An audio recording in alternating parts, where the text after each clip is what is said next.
જય શ્રી કૃષ્ણ. મારી ચેનલમાં આપ સૌનું હાર્દિક સ્વાગત છે. આજે આપણે શ્રી ઠાકોરજીને ભોગ ધરવા માટે સખડી વિભાગની સામગ્રી કેરીના રસના ચીલા સિદ્ધ કરીશું.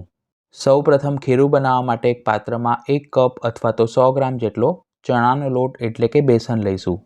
તેને ચાળીને જ લેવો જેથી તેના ગાંઠા ઓછા પડે. તેની સાથે અડધો કપ કેસર કેરીનો પલ્પ પધરાવીશું.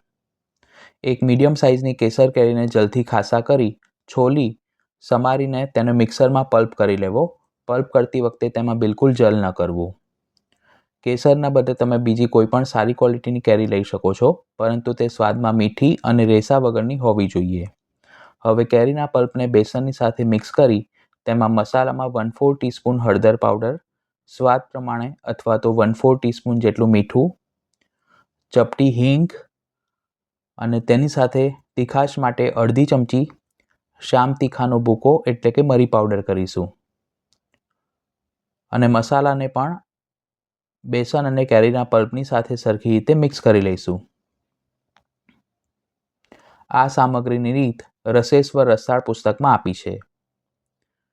બધું જ સરખું મિક્સ કર્યા પછી તેમાં જરૂર મુજબ થોડું થોડું જલ કરવું અને ચીલા બનાવી શકાય તેવું મધ્યમ ઘટ ખીરું તૈયાર કરવું.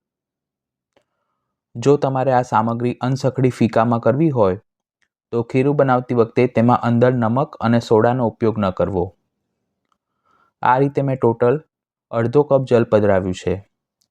જો કેરીનો પલ્પ પ્રમાણમાં પાતળો હોય તો જલની જરૂરિયાત ઓછી પડશે. મધ્યમ ઘટ ખીરું તૈયાર કર્યા પછી તેને ઢાંકીને 10 થી 15 મિનિટ માટે મૂકી રાખીશું જેથી તે સેટ થઈ જશે. જ્યારે પણ તમે આ ખીરું બનાવો ત્યારે એક વાતનું ખાસ ધ્યાન રાખવું કે તેમાં બેસનના ગાંઠા ના પડે. 15 મિનિટ બાદ હવે ખીરું પલળીને સેટ થઈ ગયું છે. ચીલાને જાળીદાર અને સોફ્ટ બનાવવા માટે તેમાં ચપટી જેટલા ખાવાના સોડા અને અડધી ચમચી તેલ પધરાવી તેને એક જ દિશામાં સરખી રીતે ફેંટી લઈશું જેથી ખીરું ફૂલીને હળવું બનશે. જો તમે શ્રી ઠાકોરજીની સામગ્રીમાં સોડાનો ઉપયોગ ન કરતા હો તો તેને સ્કીપ પણ કરી શકો છો. હવે પ્રીહીટ કરેલા નોનસ્ટિક પેનમાં 1 થી 1.5 ચમચા જેટલું ખીરું પાથરીશું. ખીરું બનાવતી વખતે કેરીના પલ્પનો ઉપયોગ કર્યો હોવાથી ચીલા મધ્યમ જાડા જ રાખવા, વધુ પડતા પાતળા ન બનાવવા. સાઈડમાં અડધી ચમચી અથવા તો જરૂર મુજબ તેલ મૂકી તેને નીચેની બાજુથી થોડા સોનેરી થવા દઈશું. પછી તાવેથા વડે ફેરવી ફરીથી જરૂર મુજબ તેલ મૂકી તેને બંને બાજુ લાઇટ ગોલ્ડન બ્રાઉન રંગના થાય તે રીતે શેકી લેવા. એકવાર ચીલાને શેકવામાં આશરે 3 થી 4 મિનિટનો સમય લાગે છે.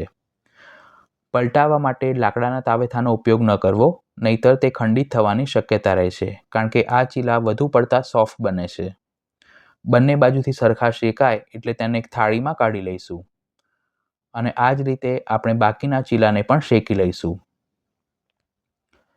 ખીરુંમાં આપણે સોડા પધરાવ્યા છે એટલે ચીલા સરસ જાળીદાર બન્યા છે.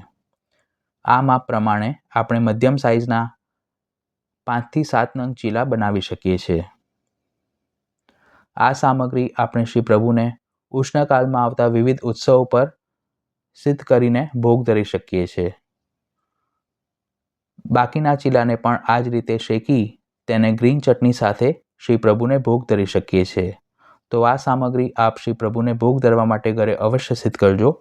વિડીયો પસંદ આવી હોય તો તેને લાઇક અને શેર કરવાનું ન ભૂલશો. ચેનલને સબસ્ક્રાઇબ કરી બેલ આઇકોન પર ક્લિક કરજો. ધન્યવાદ.